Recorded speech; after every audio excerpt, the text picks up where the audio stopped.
Hey, welcome to our new City Catechism series. Last week we looked at commandments 6, 7 and 8 in our question.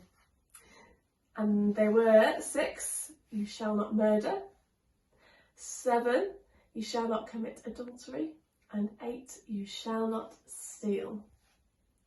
This week is question 12, which is, what does God require in the 9th and 10th commandments? Can you remember? Number 9. You shall not give false testimony. You shall not give false testimony. And number 10, you shall not covet.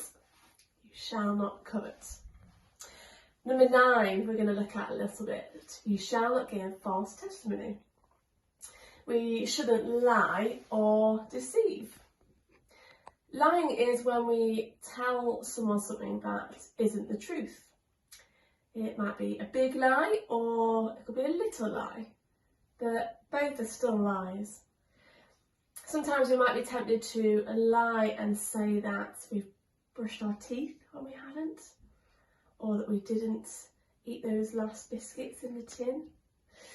Or sometimes we might lie to show off.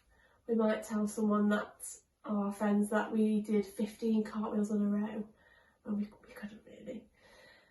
Sometimes we lie in our everyday life. But when we lie, we can hurt people. It can upset people and it can break people's trust. We want people to believe and trust when we tell them about God. Jesus in the Bible says that he is the truth. Truth is really important to Jesus. And if we're followers of him, of Jesus, then telling the truth should be really important to us as well.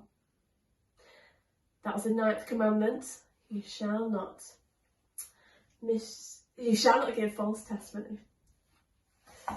Number 10, you shall not covet. You shall not covet. You should be content and not envy anyone. To covet is to want something that isn't yours or that you haven't got. To want more than you already have. It might be that you quite like a new bike, that you'd quite like some new trainers that you've seen, or you like somebody else's gel pens, or a tutu skirt, or a dinosaur game. There's always something that we'd quite like. But God tells us to be happy with what we have got. Everything we have is given from God. And when we say that we want more things, it's like we're saying to God that what he's given us already isn't enough, when actually it is. Sometimes when we want things, they can take over our heart. Our heart should be fully for God. But sometimes things can take over what's important. We can fill our heart with wanting lots and lots of stuff. But actually that replaces God.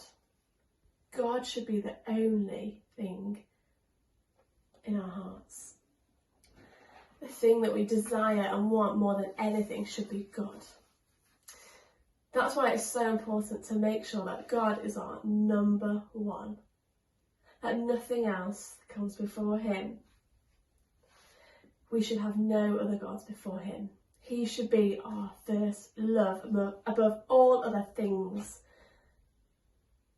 What does God require in the 9th and 10th commandments? 9, that we shall not give false testimony. And 10, we shall not covet.